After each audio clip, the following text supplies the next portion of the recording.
Assalamualaikum warahmatullahi wabarakatuh. Alhamdulillah pada hari ini kita diberikan kesempatan untuk melanjutkan materi kita pelajaran bahasa Indonesia.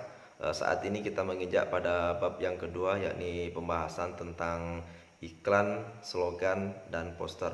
Mungkin ketiga hal ini sering kita jumpai dalam kehidupan sehari-hari.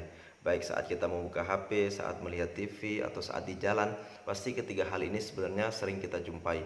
Hanya saja mungkin kita belum bisa menentukan mana itu iklan, mana itu slogan, dan mana itu poster. Maka pada video kali ini kita akan mengkaji, kita akan mengidentifikasi ketiga hal itu agar kita paham dan kita bisa menentukan mana yang disebut dengan iklan, mana yang disebut dengan slogan, dan mana yang disebut dengan poster.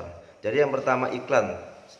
Iklan itu adalah pesan yang menawarkan suatu produk atau jasa melalui sebuah media, baik itu media cetak, bisa juga media digital, dan bisa juga dengan media lisan.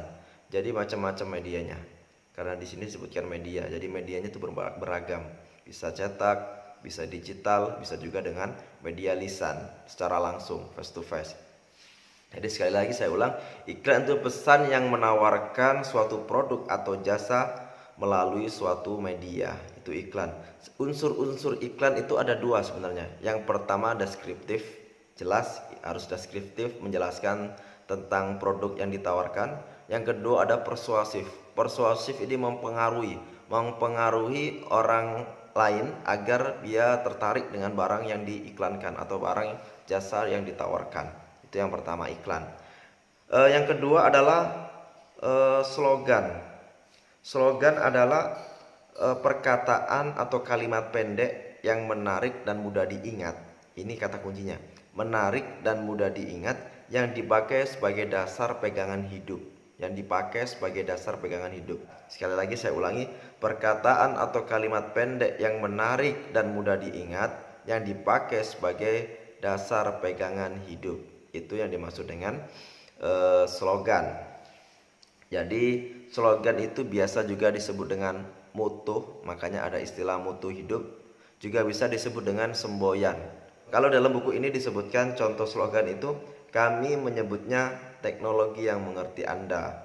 Yang kedua, katakan tidak pada narkoba. Ini termasuk slogan. Termasuk slogan juga itu tiada hari tanpa membaca Al-Quran. Ini termasuk slogan juga ini. Jadi banyak slogan-slogan yang sering kita jumpai dalam kehidupan sehari-hari kita. Slogan itu suatu teks yang persuasif, mempengaruhi, memprioritaskan pada kata-kata. Itu slogan. Sedangkan poster ini pesan yang menarik, persuasif, mempengaruhi seseorang, tapi lebih ditekankan pada gambar dan kata-kata. Ada gambar, ada kata-kata. Makanya di halaman yang ke-34 ini ada contoh poster. Nah, di situ ada kata, ada kata-kata, ada juga gambarnya. Contoh di situ adalah kita jaga hutan, kita jaga hutan, hutan jaga kita. Di situ ada gambar hutan. Nah, makanya ketika ada pertanyaan apa perbedaan antara slogan dengan poster? Jadi jika slogan itu pesan yang disampaikan dengan persuasif, pesannya itu sangat persuasif, ini sangat mempengaruhi, mengajak, tapi lebih menekankan pada kata, lebih memprioritaskan pada kata. Sedangkan poster, pesan yang atau teks yang disampaikan persuasif, mengajak juga sama, tapi memprioritaskan kata dan juga gambar. Itu perbedaan antara slogan dan poster. Jadi mungkin dari sini kita sudah mulai kelihatan perbedaan antara iklan, slogan, dan poster. Kalau iklan tadi pesan yang menawarkan sesuatu barang, produk, atau jasa, jadi penawaran. Kalau iklannya menawarkan produk, jasa, jadi nanti ada jenis-jenisnya. Masing-masing item tadi, masing-masing misal iklan itu ada jenis-jenis iklan, langsung poster dan juga slogan itu ada jenis-jenisnya.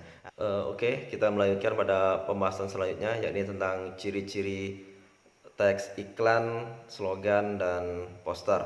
Karena ketiga hal ini mempunyai ciri yang sama. Yang pertama adalah menggunakan bahasa yang persuasif atau kalimat yang persuasif, yakni mengajak atau merayu. Itu yang dimaksud dengan persuasif. Yang kedua adalah menggunakan subjek orang pertama. Misalnya gini, mari gunakan produk saya. Mari mencoba produk saya. Produk saya ini insya Allah terjamin kualitasnya. Jadi ketika saya menggunakan kalimat ini produk saya, mari gunakan produk saya ini, jadi saya menggunakan orang pertama. Jadi saya secara langsung saya yang mengajak. Ini yang dimaksud dengan subjek orang pertama, menggunakan subjek orang pertama. Yang ketiga adalah bahasa komunikatif, mudah dipahami dan dicerna oleh siapapun, baik itu dari kalangan berpendidikan ataupun tidak, itu bahasanya tetap komunikatif sebagaimana bahasa koran, sangat mudah dipahami oleh siapapun dan khalayak umum. Kemudian kita lanjutkan pada bahasan yang berikutnya tentang fungsi dan tujuan daripada teks, iklan, slogan, dan poster. Yang pertama fungsinya, yakni sebagai wadah informasi. Jadi dengan teks tadi, ketika teks tadi kita bisa kita bisa mendapatkan informasi. Siapapun bisa mendapatkan informasi, baik itu berupa iklan, slogan ataupun dengan posternya. Yang kedua adalah sebagai alat komunikasi. Dengan kita melakukan beriklan atau dengan slogan dan juga poster, kita di situ bisa menyampaikan komunikasi, menyampaikan pendapat, menyampaikan pesan atau menyampaikan ajakan dari situ. Kemudian yang kedua adalah tujuan. Tujuan dari iklan, slogan dan poster tadi itu adalah untuk mempromosikan atau menawarkan sebuah barang dan jasa. Macam-macam, bisa bentuk ajakan, bisa juga dengan bentuk tadi memang jasa, atau kita bisa menjual produk kita.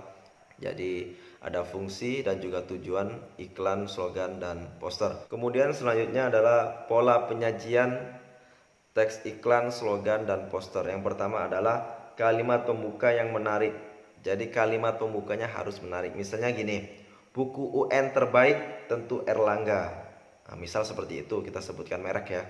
Atau dibutuhkan secepatnya. Nah, itu seolah-olah mendesak, menarik.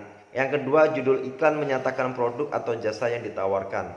Jadi judul iklannya harus jelas ya, ini di sini menyatakan produk atau jasa yang ditawarkan. Misalnya begini, pendaftaran siswa baru sudah mulai dibuka.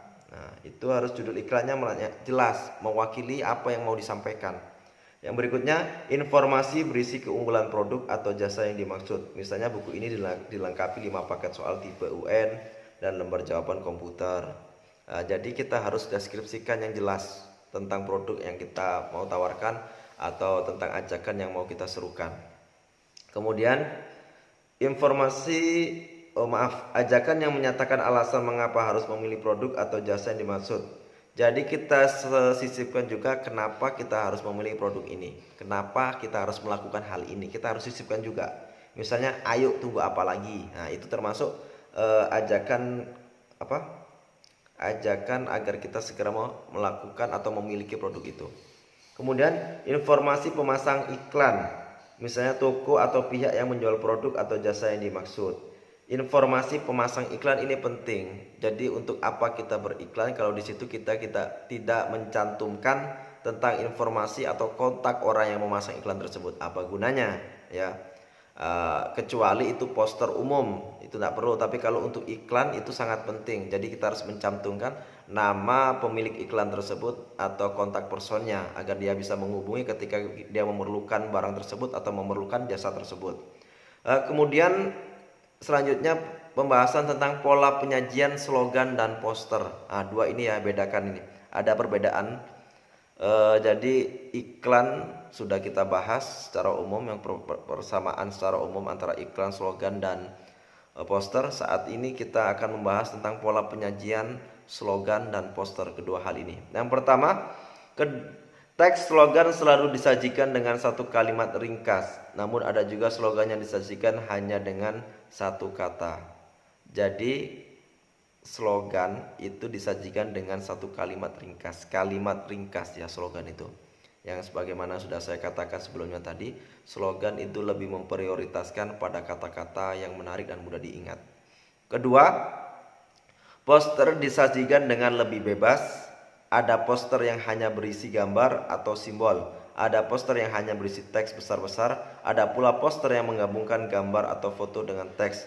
Sebagian besar poster yang kita lihat biasanya berupa gabungan gambar atau foto dengan teks. Nah, jadi sebagaimana sudah saya katakan tadi, kalau untuk poster itu lebih memprioritaskan teks dan gambar, biasanya umumnya seperti itu. Teks dan gambar. Jadi kalau ditanya perbedaannya tadi, perbedaan antara penyajian slogan dan poster, jika slogan itu lebih memprioritaskan pada kata-kata, tapi poster itu lebih memprioritaskan pada kata dan gambar. Lanjut kita pada bahasan selanjutnya, yakni tentang kebahasaan teks iklan, slogan, dan poster. Jadi secara umum ketiga hal ini mempunyai ciri kebahasaan yang sama. Yang pertama adalah pendek atau singkat. Jadi kalimatnya pendek dan singkat, tak bertele-tele. Jadi nggak boleh bertele panjang lebar, nggak boleh. Kedua, jelas. Jadi jelas jasanya, produknya, pembuatnya siapa, beli di mana, itu harus jelas. Semua alamatnya juga tercantum. Yang ketiga, menarik perhatian. Jelas ini harus menarik perhatian. Untuk apa kita beriklan, berslogan, atau kita memakai poster tapi jika tidak menarik perhatian, apa artinya? Nah, kemudian mudah diingat, harus anti mainstream ya, atau bisa juga dengan gambar-gambar atau kata-kata yang lucu, yang unik. Yang terakhir, persuasif. Jadi kalimatnya harus persuasif, yakni mengajak, kalimatnya merayu. Itu namanya persuasif. Jadi itulah yang dimaksud dengan slogan, iklan ataupun poster. Kita sudah membahas tentang strukturnya, kebahasaannya, ciri-cirinya, fungsi dan tujuannya sudah kita bahas. Mudah-mudahan pembahasan tadi bisa dipahami, bisa dimengerti. Jika memang ada yang kurang bisa dipahami atau kurang dimengerti, silakan tanyakan langsung melalui WhatsApp japri pada saya. Terima kasih. Assalamualaikum warahmatullahi wabarakatuh.